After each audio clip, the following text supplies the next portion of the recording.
If you live in a house, an apartment, an RV, a van, or up in the mountains, by the ocean, in the desert, no matter where you live, stuff just happens. Hurricanes, tornadoes, floods, blizzards, fires, earthquakes, the power goes out. I mean, the possibilities of happening are endless.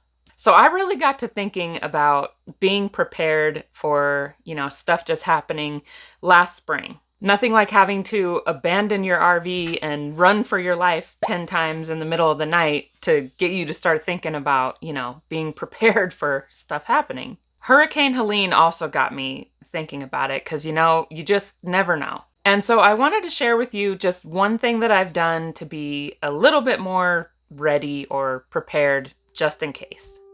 Hi there, I'm Leanne, and this is Making My Abode on the Road. Having all your important papers in one location ready to grab in case you have to leave your RV in a hurry is essential. So I set up a bug out binder. My current situation, first of all, is just, it's not grabbable in a situation where I would need to grab it and get out fast. It's disorganized and randomly put into these 3 folders. The first one is my budget binder, and I will link in the cards and in the description how I set that up if you're interested. And then I have these 2 accordion files, just with hard copies of taxes, vet records, and titles, birth certificates, things like that. So you want to have that all in one place, so if you need to leave your RV fast, you can just grab it and go. And God forbid something happened to your home on wheels and all of your stuff, you'll have easy access to all your important papers and, identifying information and bank accounts and bills, because no matter what, bills got to get paid, right? I expect that bill to be paid. Some tools that you might need to put together your bug out binder is obviously a binder. This one is huge. I will link this below in the description, of course. It has lots of zippers, 2 here in the front. The big one, I can fit a lot of stuff in here. You might want some pocket dividers or folders. I really like the pocket dividers because there's a pocket on each side. It's just lots more space that I can put stuff. A pencil bag, with pens and pencils and things like that. Maybe a calculator, if you have to grab this thing and get out quickly.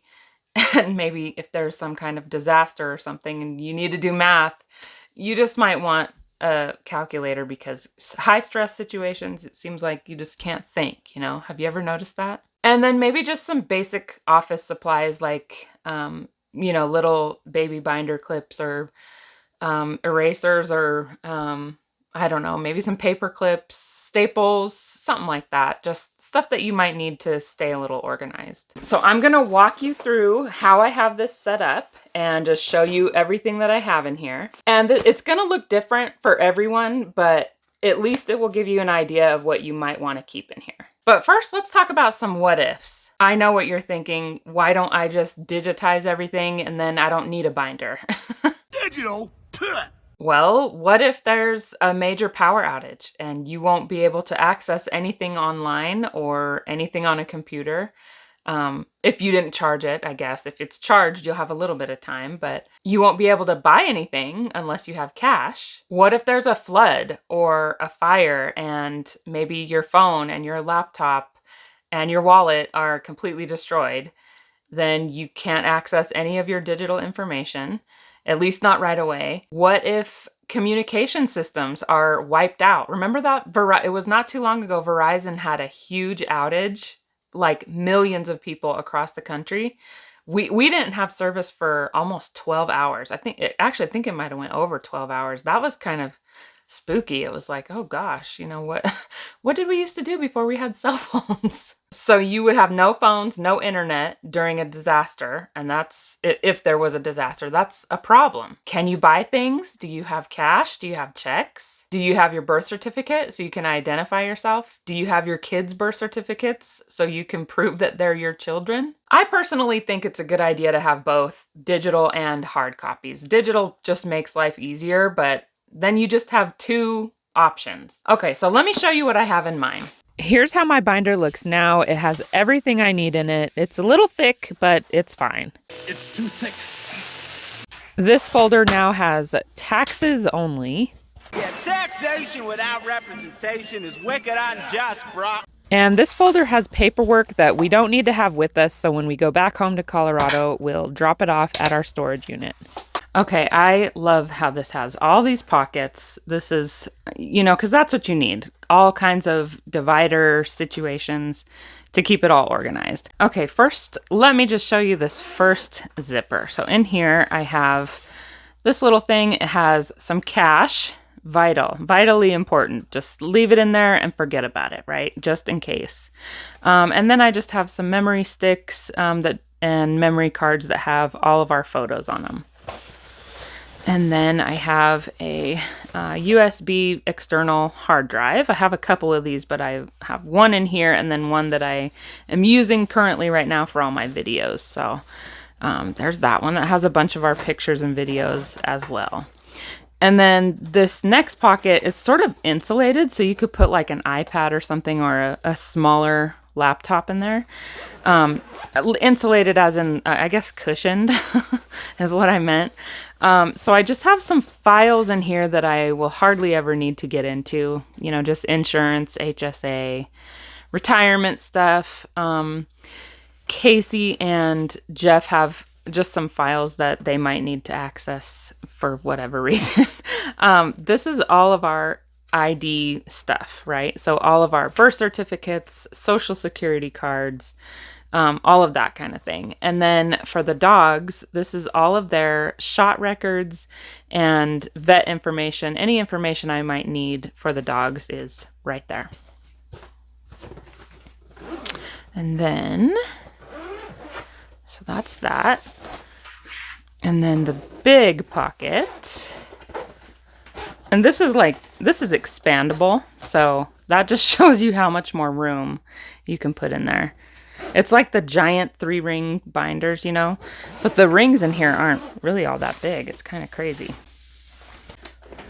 Okay, so I have a stapler in here. A smaller, like the little mini ones might be better for a binder, but this is what I had, and I do occasionally use it. So I kind of have a thing about being organized, so. What is she, nuts? You never know when you might need a stapler, right? Especially in an emergency situation. Stapled and collated. And then I used to have all this in the top drawer of my dresser in the bedroom. And I just thought it would be better to have it all in one place. Even if this wasn't like bug out binder, I just think I like having it all in one place instead of taking up drawer space. So anyway, I got this little container at Dollar Tree.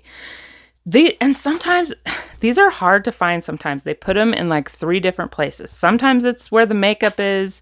Sometimes it's in the hardware section. I think I've seen these even in the craft section and the office supplies.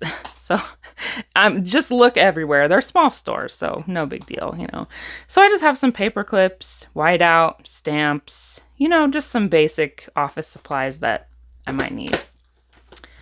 So that just sits right on top of there. And then when I close it, see, it closes fine because the stapler is down low.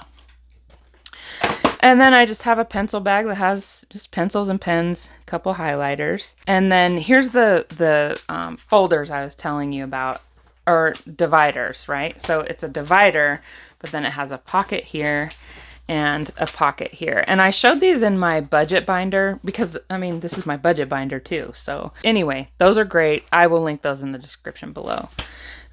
So I just have my current budget and then I have my past budget. I keep that because it helps me just to look back and see what my expenses were for certain months, right? Like Christmas time and that kind of thing. Then I just have blank paper and envelopes. And then trip planning. This is kind of bucket list stuff. You can see it's just kind of written on scratch pieces of paper.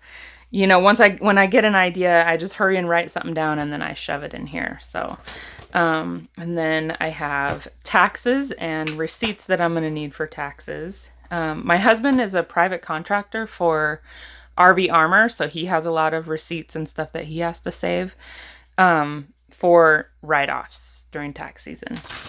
The fun stuff, right? Then I have some LLC information for my LLC, and then I have passwords. So it seems weird, right? But have you ever noticed when you go to, let's say you're making some kind of new account, let's say on Walmart.com, you're going on there to make a new account, and you put in a password and they say, no, you need to have, a capital letter and a lowercase letter and a special character and like 3 numbers, and they can't be consecutive. And I'd like to see a stool sample. And sometimes like just a 5-digit number on other websites is fine. So it makes it very difficult. And I guess they say you shouldn't do this anyway. They say you shouldn't have the same password for everything, but that makes it difficult. So I have a hard copy of all of our passwords in here, so in case I forget. And I do have them saved on my browser and on my computer, but if I can't get access to that in an emergency, I have a hard copy. So I can go to the library, find a computer, or wherever, and find a computer and be able to log into my accounts. And then I just have one for important receipts. This is stuff for like tires and car parts, things like that. That might have warranty information. So, and that's it. I feel pretty confident that I have everything I need in this, so that if I needed to get out fast, I could grab this and I would feel a little more comfortable. If I had lost everything, and obviously your life matters the most, more than anything life matters, but at least I feel like this would give me some comfort, and, I'd be able to, pay bills and just function, I guess. Maybe just distract myself. I don't know. Anyway, everything's all in this binder, and if we had to leave, we'd be good to go. It's fall, second tornado season, and I want you all to stay safe. So click this video right here for RV travel tornado safety tips. Thanksgiving is right around the corner, so click this video right here for some time, space, and money-saving RV Thanksgiving hacks. Thank you so much for watching, and I'll see you in the next video.